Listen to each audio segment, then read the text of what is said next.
Drive carefully. Shut up. You shut up. Gonna get you. Oh, here I come. Mom, faster.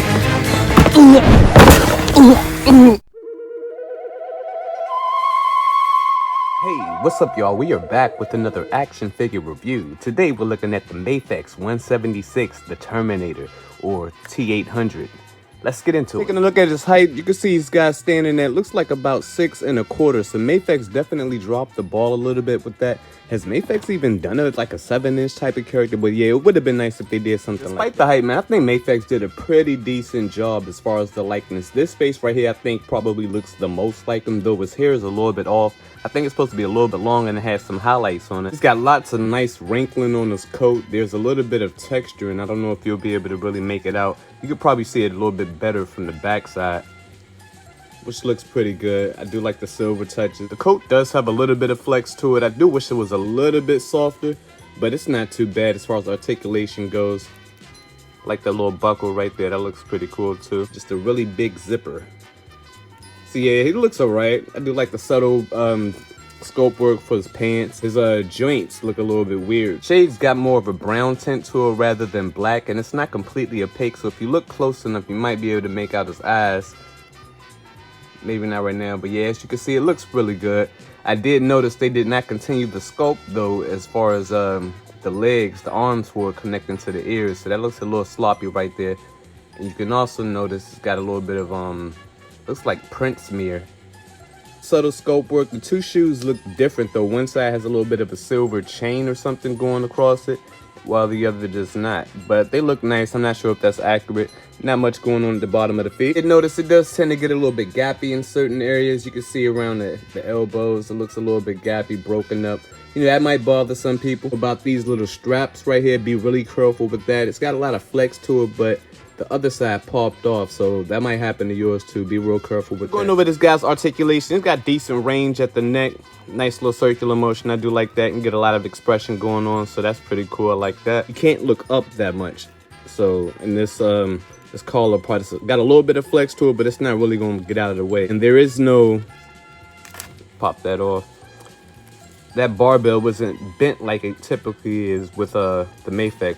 I don't know, I think I kind of missed that right now. Nice little movement right there too. Circular motion, it goes up. There is a hinge. Yeah, that goes up nicely. Just gotta be mindful of where it is. But yeah, he can hit a T-pose. That's pretty good. Nice little rotation right at the shoulder. I like that.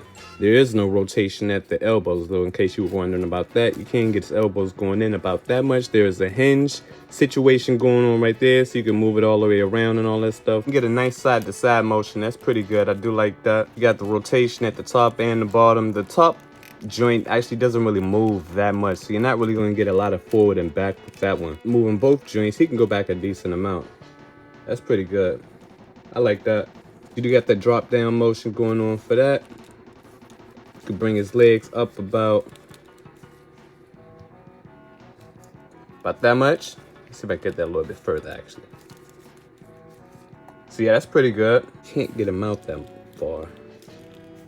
I mean, that's about as much you really gonna need. And of course that gets loose right there, so that's unfortunate. Legs can go back about that far, so that's alright. Knees go in about that much. Ball joint at the ankles, which I wish was done a little bit better. There is a slight shift motion.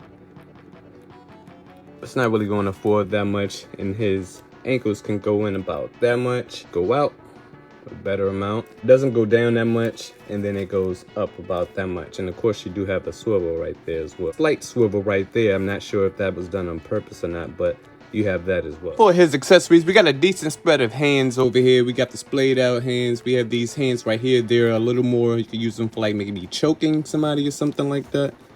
Show you guys what that looks like. So yeah, that's alright, like that. You have some more subtle type hands that look almost like those hands I just showed you. They're a little bit different. Oops. We have his trigger hands. And these hands all look good, and you also saw the fist hands, which come on the package. We also have an assortment of different firearms over here. This one only is the one that probably stands out to me the most. I don't know what this is called, Magnum, revolver, something like that.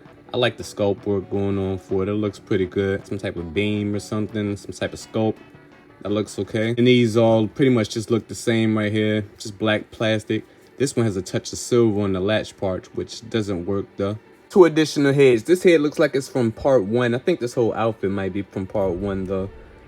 It looks a little off in the face, but the cheekbones look good. They did a pretty good job with it. Fair. And then he comes with his battle damaged head, which actually looks really good.